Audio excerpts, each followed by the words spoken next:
If I'm talking to someone and say I'm very grounded and confident, and I tell the person, oh, I'm really shy, what's going to happen?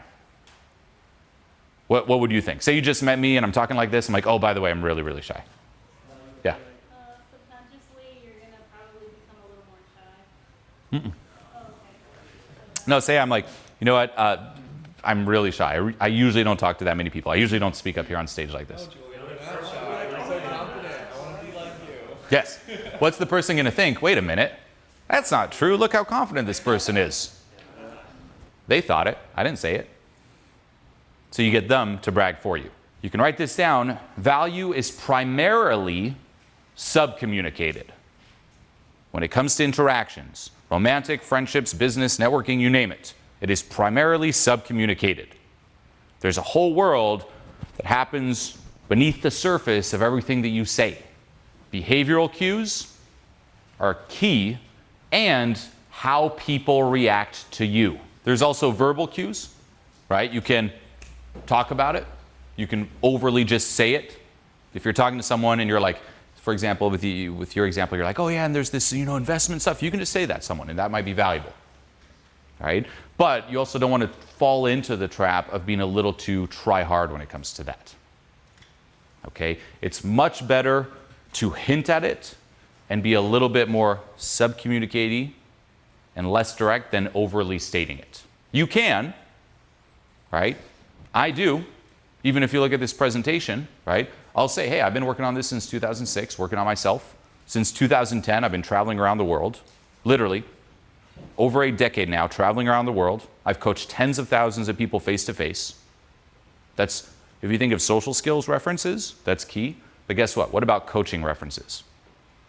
Tens of thousands of people, that's a lot. That's more than most people out there when it comes to coaching. A lot of coaches are like, oh, I have like 50 clients. Oh, I've coached like 100 people. All right, tens of thousands. Millions if you count online. I've seen all types of people. Anyone here, I've already seen you. Not necessarily you, but I've seen your problems. Any question you ask me, I've heard it before. Right? If you think even about patterns, it's crazy how it's very, very difficult, if not impossible, unless you're very socially uncalibrated, to throw me off with a question. Any question, I'm like, oh yeah, that sticking point. Oh yeah, that. Oh yeah, that. And for that sticking point, I already have my answer geared up. I already have the answer before you even finish your question. You're like, Julien, so I'm dealing with, I'm like, oh yeah, that's going to be the answer. And then I already have the follow-up to that, and the follow-up to that, and the follow-up to that. That comes from over a decade of just obsessing over this. Now, I'm not saying that you should necessarily do that, but for me, my life, I'm just this 2D character that obsesses with social skills, self-help. That's it. That's all I think about. That's all I obsess about. Typical day in my life prior to lockdowns and whatnot was every single week, I'm in a new city, a new country, all right, landing, doing events like this, big events, small events, personalized ones, creating new content around this, perfecting the teachings, recording the teachings, looking at how I'm explaining it, obsessing over it, dreaming about it, thinking about it, reading about it, talking to people about it. That's my life. I'm not very interesting outside of this. That's actually true. You think, oh, let's go talk to Julien about sports or whatnot. I'm very not interesting. Okay?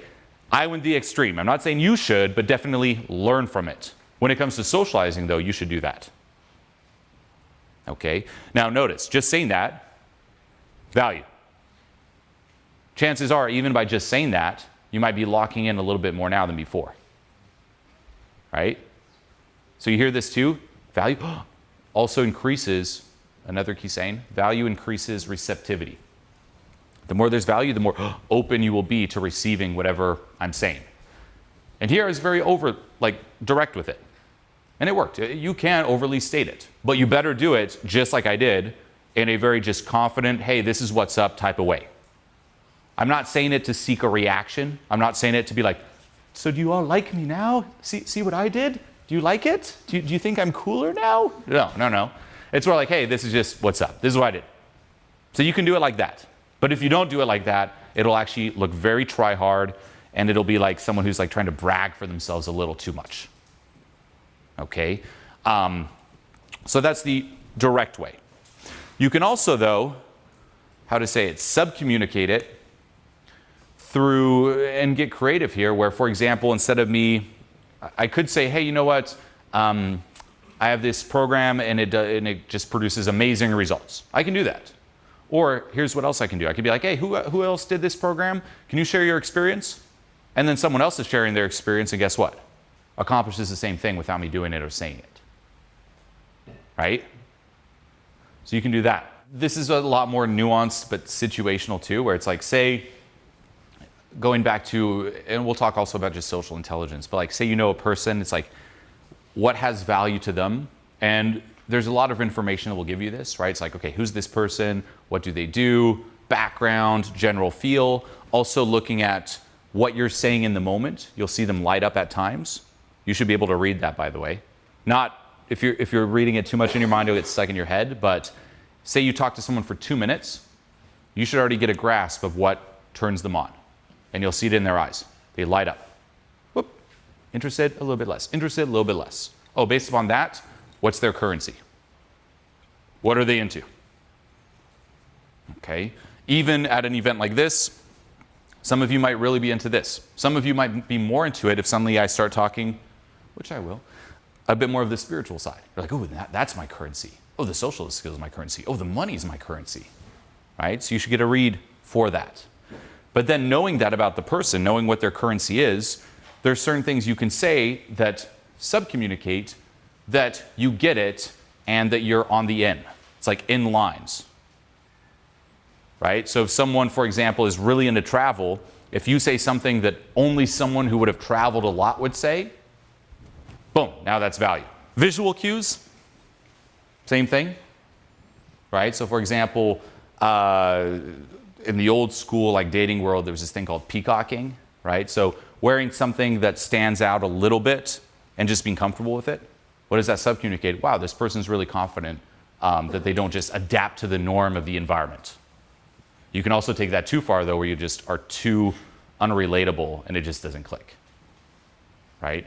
And then environmental cues. And this is a big one. Things like social proof. Right? If you ever go on Amazon, you want to buy something, you're probably looking at the reviews, right? The stars. That's social proof. See a lot of stars. Oh, I like this. I'll buy it. I'll trust it. Right? People do the research for you. You can do that in environments. Like right now, I really social proofed in this environment. If someone's new and they're like, oh, I don't really know this guy. Oh, everyone else is looking though. Oh, a lot of good reviews here. Let me lock in. That is already a lot of value. Okay. So social proof, acting a little off frequency, right? So if there's a certain, you could say established vibe in the room, just acting a little bit off. So if everyone's kind of like speaking at the same volume and I go up and I'm like, hey, how's it going? And I feel very comfortable talking loud like this. Well, okay. So playing off the environment, displaying you're accustomed to social pressure, massive value. And then last key point here is create no downside.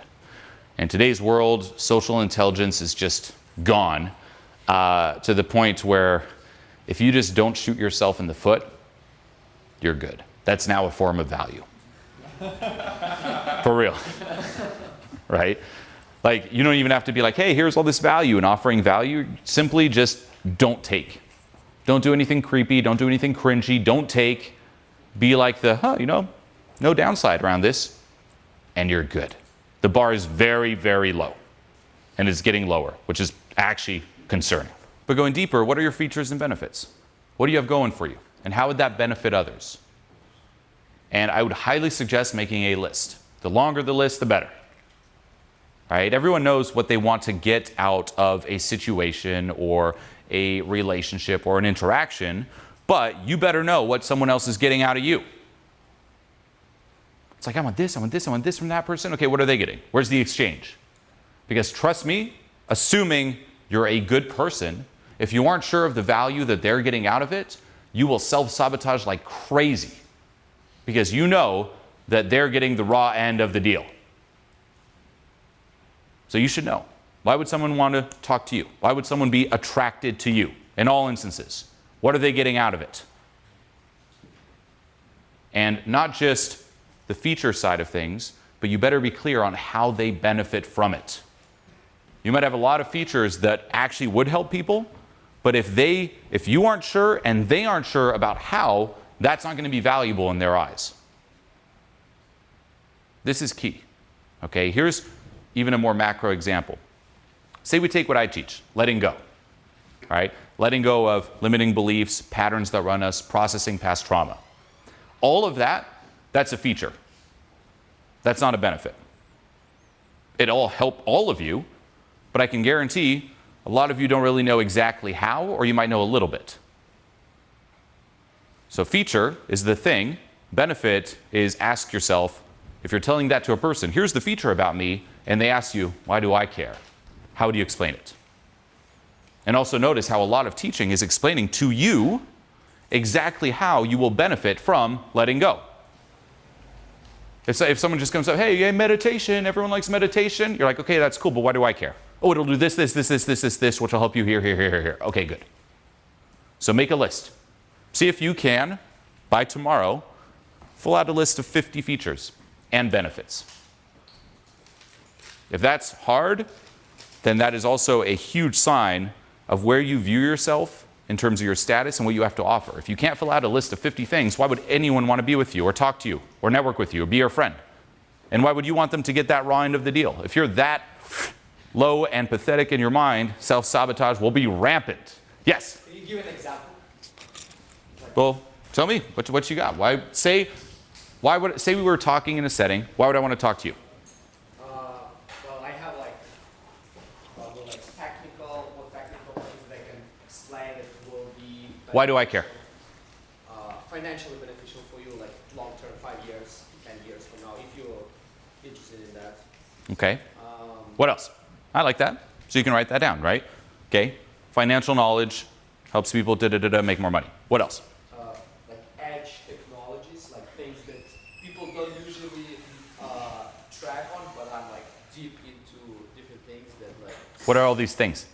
Like VR technology, like offices, whatever. Okay. If you're, for example, a person who's like, looking for investment, and there is like, I know who's gonna like have huge potential. Just Okay. because I've used the product and I can see like, they're gonna blow up. It's Right. like early investors to Apple. Cool. So those are 2 examples. Then the key is fill out more. Do 50. And it could be big ones like that, but even small ones. All of you here, guess what? What's one thing you have to offer? The fact that you're in this whole self-help socializing world. The fact that you have all this information. Just knowing that, most people don't know all this. That's pretty valuable. Right? But then it doesn't have to be huge things. It could also be very small, right? Going to the good emotions, it could just be your vibe. That's really valuable, right? Good emotions, macro, zoom in on the micro, fun, carefree, passion. Fun, carefree, passion. Those emotions are extremely valuable. Everyone wants to have more fun. No? Anyone here not want to have more fun? Right? Everyone wants to feel more carefree, more at ease, not care so much. And everyone wants to be part of something engaging, something exciting, where there's that passion. How many friends do you have that are like really passionate about something? Probably not many. Right? Walk down the street. How many people are really passionate about life or whatever it is they're doing? Not many. That's valuable. Okay? So you want to start playing on all of this. The emotions, fun, carefree, passion. Who you are as a person. You can also look back at your life and ask yourself, what are some unique things about you? Some unique experiences you went through? Things that make you stand out, things that are scarce. And getting really clear on that, reading that list. Okay. And then another key thing here, value potential is equally as attractive as value. Meaning, you don't have to have necessarily made it, but if there's the potential of you making it, that's really attractive. Key. Okay. And then one other little subtlety, which we'll talk about too. Again, I'm really just breezing through this because we're going to make this really interactive, so I just want this top of mind. This is a saying from yours truly. Again, your reality, your rules.